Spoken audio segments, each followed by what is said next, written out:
Welcome back to the IS Companion, to an exhilarating exploration of cognitive neuroscience, where psychology and neuroscience converge to unravel the mysteries of the mind brain connection.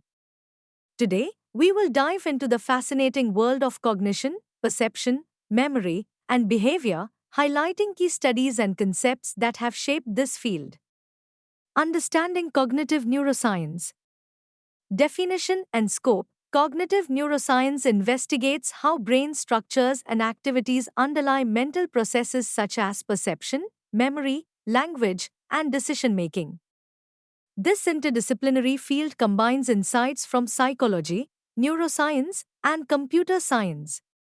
Historical development. The mid 20th century saw the emergence of cognitive neuroscience, influenced by Donald Hebb's theories of synaptic plasticity.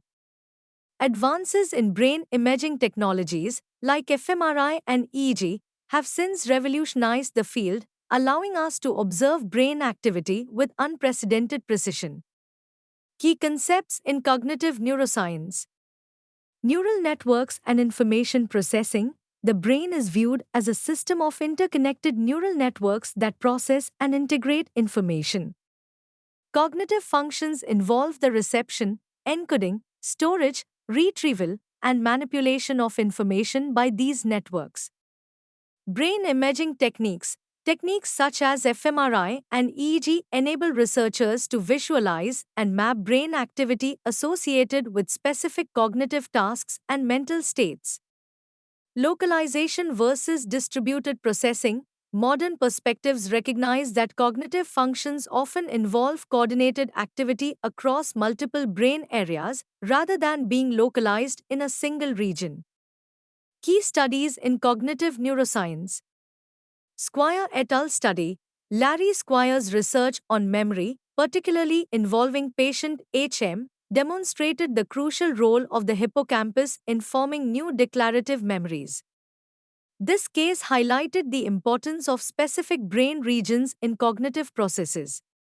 Case study of Phineas Gage. Phineas Gage's accident, which damaged his frontal lobes, resulted in significant behavioral changes, underscoring the role of the frontal lobes in regulating behavior and social cognition. Applications and implications. Clinical applications. Cognitive neuroscience informs the diagnosis and treatment of psychiatric and neurological disorders.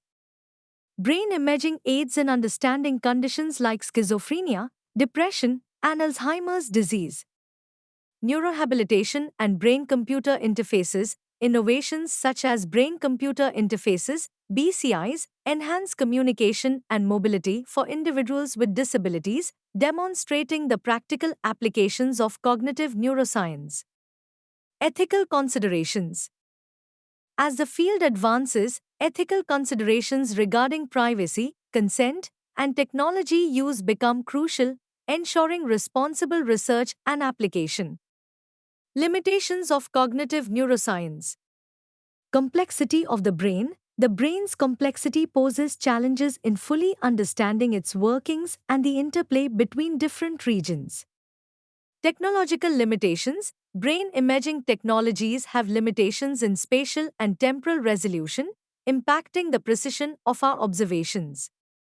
Interpretational challenges. Interpreting brain imaging data can be complex, with correlational data not necessarily implying causation. Conclusion. Cognitive neuroscience bridges psychology and neuroscience, offering profound insights into the neural basis of thought, perception, and behavior. As we continue to explore the mind-brain connection, let us celebrate the transformative potential of this field in enhancing our understanding of the human experience. Thank you for joining this journey through cognitive neuroscience. Follow us on YouTube, www.youtube.com/@ISCompanion.